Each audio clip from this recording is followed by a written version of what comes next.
es licenciado en Derecho por la Universidad Autónoma Metropolitana, egresado del área de concentración en Derecho de Trabajo y de la Seguridad Social. Tiene su maestría en Derecho Procesal Constitucional por la Universidad Panamericana Campus Sur. Tiene además adicionalmente la especialidad en Derecho del Trabajo y de la Seguridad Social, impartido por la Junta Local de Conciliación y Arbitraje, así como ha participado en diversos cursos en Derecho Laboral Burocrático impartidos por el Tribunal Federal de Conciliación y Arbitraje sobre los tópicos de Derecho Procesal del Trabajo, Derecho de Amparo, Seguridad Social, reformas a la ley del IMSS e ISSSTE, Derecho Laboral Burocrático. Tiene diplomados a nivel posgrado en Derecho del Trabajo y de la Seguridad Social. Tiene diversas obras publicadas, de las cuales destacan Ejecución de los laudos laborales al Estado, editorial Porrúa, y coautor de la obra Aplicación de los Derechos Humanos, editorial Novo. Además de ser articulista permanente de la revista electrónica Análisis Jurídico, de los cuales destacan los artículos Organismos Públicos Descentralizados, la obra alternativa, Ponderación como herramienta de los derechos sociales fundamentales, Cibertrabajo y relaciones laborales, un nuevo espacio para el derecho del trabajo.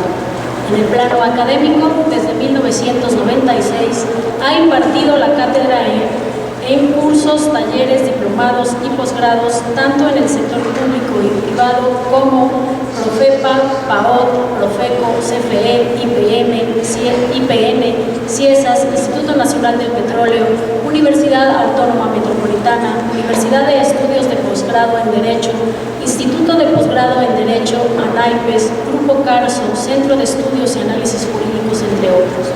Desde 1995 ha sido abogado postulante en materia laboral y apoderado legal de diversas instituciones gubernamentales, tanto a nivel federal como local. Dentro de la iniciativa privada ha sido apoderado legal de más de 20 empresas globalizadas, así como de pequeñas y medianas empresas. En el sector colectivo ha sido asesor de sindicatos nacionales y locales, y en el sector público ha ocupado cargos de responsabilidades en materia laboral a nivel nacional. Ha sido director de lo contencioso y socio fundador en Consultoría y Análisis Jurídico SC. Gracias, maestro, por estar con nosotros.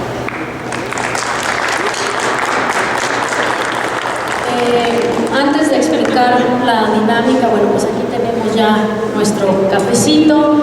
Recuerden que siempre hacer reflexión, empezar a pensar, ¿no?, sobre estos temas que a todos nos atañen, pues definitivamente es mejor en compañía de un cafecito. Así que aquí lo tengo a mi mano derecha para que pasen a tomar su cafecito.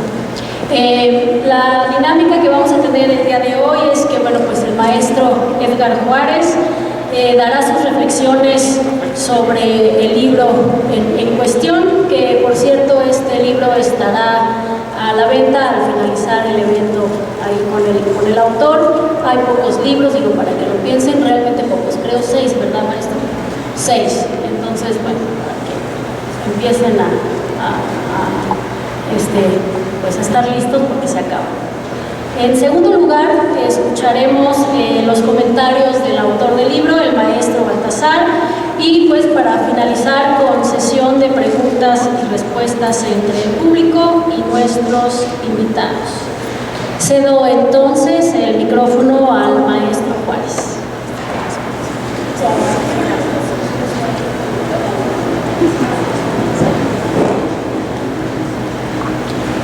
Muchas gracias, buenas tardes. Siempre cuando hablamos de algún tópico en el cual se empieza a centrar gran cantidad de estudiosos sobre el análisis del tópico en cuestión, se puede tener la tentación de cuestionarnos qué vamos a entender por derechos fundamentales. Pareciera que cuando algo empieza a entrar en cierto boga de análisis, casi cualquier cosa puede ser llamada derechos fundamentales. Me parece que esa es una de las principales valías de esta obra. Hay una cantidad importante de autores que analizan cuáles son los linderos conceptuales de los derechos fundamentales, es decir, tratan de establecer cuáles son los elementos fundamentales o los elementos que van a integrar la existencia de un derecho fundamental. Porque si no tenemos en cuenta estos elementos, podemos caer, como ya les había comentado, en pues la distracción de llamar derecho fundamental casi a cualquier cosa. Podríamos pensar que hay derechos fundamentales en el derecho del comercio, derechos fundamentales en el derecho ambiental, derechos fundamentales en materia laboral, derechos fundamentales del menor, derechos fundamentales, y me puedo seguir y seguir y seguir y seguir. Entonces, el primer cuestionamiento es ¿cuáles son los linderos de los derechos fundamentales? Yo no quisiera caer en la presentación de este libro en un resumen sobre lo que trata la obra. Lo que sí quiero hacer es decirles cuál es la valía del documento, por qué esta obra vale por mucho la pena su adquisición, su lectura y su difusión. Primero, como ya lo dije, establece con gran elocuencia por qué vamos a considerar que el derecho humano a la rendición de cuentas es un derecho humano. Y yo diría más allá. La rendición de cuentas es un elemento indispensable de la democracia, entendida la democracia como la definición ortodoxa del poder del pueblo. Es decir, democracia. Porque no nada más la democracia se expresa a través de la elección popular. La democracia se expresa a través de la posibilidad de que una vez que se lleve a cabo el mandato originario para que alguien nos represente en el sector gubernamental, y el segundo punto es cuando éste puede ser llamado a votos. Si no existe este segundo elemento, desde mi punto de vista la democracia se rompe, porque no hay en consecuencia la posibilidad de que el gobernado exija que se explique por qué se llevó a cabo tal acción gubernamental, o más aún, por qué se llevó a cabo un gasto público de la forma en la que se hizo. Pensemos en las preocupaciones de funcionarios y de litigantes. Y bueno, una preocupación personal, como ya habrán escuchado, hablo un poco de eso en una de las obras de las que yo soy autor. En una institución gubernamental hay dinero para llevar a cabo determinados gastos públicos, pero no hay dinero para el pago de laudos. No hay dinero para entregar, como bien lo dice el autor, determinados derechos sociales. No hay dinero para medicinas, no hay dinero para ciertas prestaciones, pero sí hay dinero para otras cosas. Entonces, que se nos explique, que se nos pueda rendir la cuenta de cómo es que se están tomando estas decisiones. Esta es la gran valía del documento. Ahora bien, hay muchos derechos semánticos en diferentes paquetes normativos, una cantidad innumerable. Pero ¿cuáles son los garantes de esos derechos sustantivos? Y ese es el segundo elemento de la obra. Lo que técnicamente muchos constitucionalistas han determinado como la justiciabilidad de los derechos. ¿Cómo es que el derecho a la rendición de cuentas es justiciable? Pensando coloquialmente hablando, es cómo hacemos que la rendición de cuentas sea real y concreta. ¿Cómo le puede exigir al gobernante que efectivamente rinda cuentas tanto de sus acciones gubernamentales como de la forma en que realiza el gasto público? Esa es la gran valía del documento, por lo cual vale la pena leerlo, releerlo, consultarlo y mantenerlo en la biblioteca de todos los alumnos. Es así como, una vez que leí este documento, yo encontré gran identidad entre democracia y rendición de cuentas. Y en consecuencia, también logré encontrar el gran valor de que el autor explica en forma importante cómo es que este derecho puede ser justiciado. Ya en el año, y voy a citar aquí el año de la publicación de la obra, porque les platicaré, he platicado ahorita con el maestro Baltasar. Regularmente los autores escribimos una obra en un momento y es publicada mucho tiempo después. A veces con un año, a veces con 2 años de diferencia entre la generación del documento y la publicación.